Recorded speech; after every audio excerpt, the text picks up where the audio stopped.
Сёння пачуць электронную музыку ў звычайнай кавярні зусім не праблема.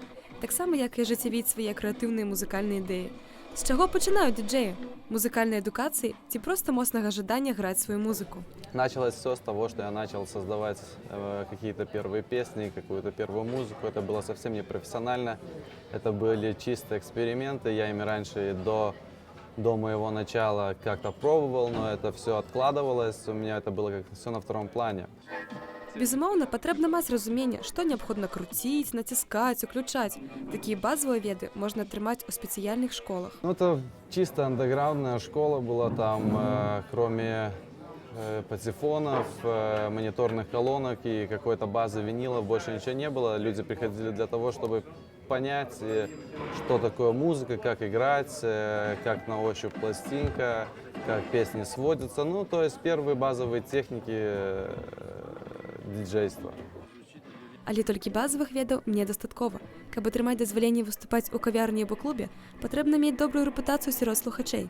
Трэба імкнуцца да ідэальных узаемадносін паміж аўтарам і аўдыторыяй. Галоўная задача – зрабіць так, каб людзі жадалі танцаваць пад твою музыку. Але танцаваць можна і не выходзячы з дому. Трэба толькі ведаць сайты, на якіх можна знайсці новую альтэрнатыўную музыку. Дзякуючы такім сайтам, як MySpace, iTunes, існуе дасяг да самай новай і ў тым ліку альтэрнатыўнай музыкі. Гэта самы лёгкі спосаб праслухаць свежыя трэкі, ацаніць выхад новага альбому. Увогуле, інтэрнэт-прастора – гэта самы лепшы дапаможца будучаму дыджэю. Facebook, ВКонтакте, Twitter – это все пишется там. И люди просто, они смотрят, у них фактически карта всех мероприятий, которые состоятся сегодня, и они могут посмотреть, что где происходит, они могут послушать твою музыку, твои диджей-сеты. Это очень удобная вещь для пиара, интернет. Больш прафесійная онлайн-платформа для асабістай раскруткі – гэта інтэрнэт-сайт SoundCloud. Гэты сайт можна параўнаць з Ютубам, але калі на Ютубе распаўсюджваюцца відэакліпы, на SoundCloud толькі аўдыо.